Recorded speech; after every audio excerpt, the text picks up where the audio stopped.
আজ আমরা প্রথমবারের জন্য বিচের ধারে বসে ট্রাই করলাম গোয়ান ফিশ কারি আর নীল আরব সাগরে সূর্যাস্তে বোট রাইড করলাম। চলুন দেখে নিই আজকের ভিডিওতে। মুম্বাই গোয়া ট্রিপের আজ আমাদের চতুর্থ দিন। ফেব্রুয়ারি একটা রোদ ঝলমলে সকাল। ম্যাঙ্গালুরু সুপারফাস্ট এক্সপ্রেসে বসে আমরা দুজন জানলা দিয়ে দেখছিলাম সবুজ গাছপালা, ছোট ছোট গ্রাম আর দূরে পাহাড়। এই সব দৃশ্য দেখতে দেখতে সকাল 8টায় সাউথ গোয়ার মাডগাঁও স্টেশনে পৌঁছালাম। স্টেশন থেকে বেরোতেই কিছু ছেলে এসে আমাদের অ্যাপ্রোচ করে স্কুটি রেন্টালের জন্য। আমরা 7 দিনের জন্য একটা লাল ফ্যাসিনো বুক করলাম, পার ডে 700 টাকা হিসাবে, আর এক্সট্রা 1000 টাকা কশান ডিপোজিট হিসাবে জমা দিতে হলো, আর সাথে একটা আইডি কার্ডও। আমরা শুনেছিলাম নর্থ গোয়াতে স্কুটি আরও কম দামে পাওয়া যায়, 500-600 টাকার মধ্যে, কিন্তু গোয়াতে এসে ক্যাব নেওয়ার সামর্থ্য আমাদের নেই, তাই স্কুটিই চুজ করলাম। 8:30টায় আমরা জার্নি শুরু করলাম গালগিবাগা বিচের উদ্দেশ্যে। আমাদের প্ল্যান ছিল সাউথ থেকে বিচ কাভার করতে করতে নর্থে যাওয়ার, তাই আমরা সাউথ মোস্ট বিচ গালগিবাগা বিচটাই আমাদের প্রথম ডেস্টিনেশন হিসাবে বেছে নিয়েছিলাম। দুপাশে সবুজ গাছপালা, নিচে গোয়ার লাল মাটি, আর মাঝে মাঝে ছোট বড় পাহাড়ের মধ্যে দিয়ে সকালের ঠান্ডা বাতাস মেখে আমরা এগিয়ে চললাম। 20 মিনিট পরে ব্রেকফাস্টের জন্য দাঁড়ালাম রবিরাজ ক্যাফেতে। ধোসা, ফ্রুট স্যালাড আর কফি খেয়ে আমরা আবার চলতে শুরু করলাম। সব কিছুই ছিল ফ্রেশ আর টেস্টি, আর বিল এসেছিল 270 টাকার মতো।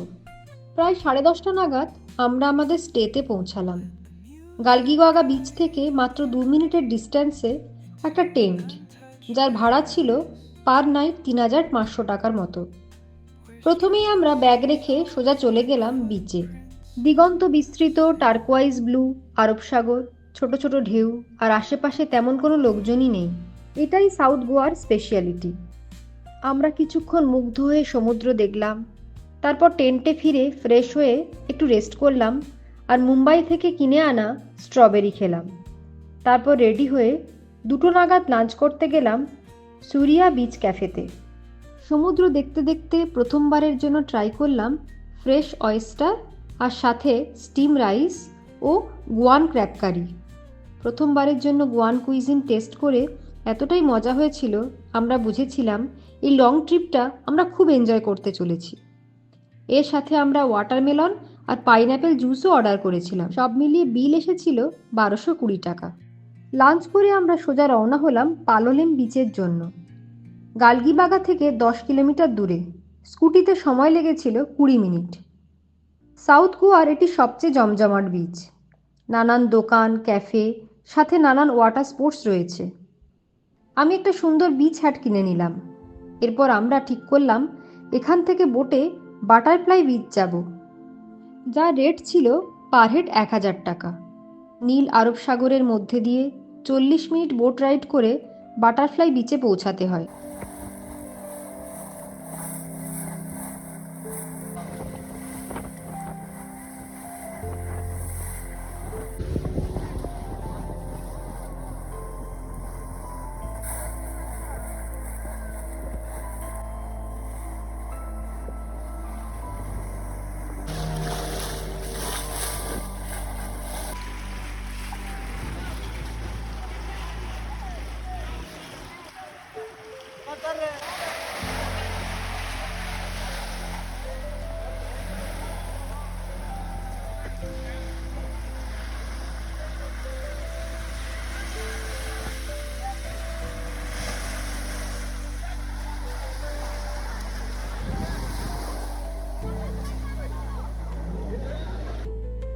বাটারফ্লাই বিচটা খুব সুন্দর, সামনে সমুদ্র আর পেছনে পাহাড় আর পাথর। 1 ঘন্টার মতো আমরা ঢেউয়ের মধ্যে আর বালির মধ্যে হুটোপুটি করে কাটালাম। ধীরে ধীরে সন্ধ্যা নামছিল।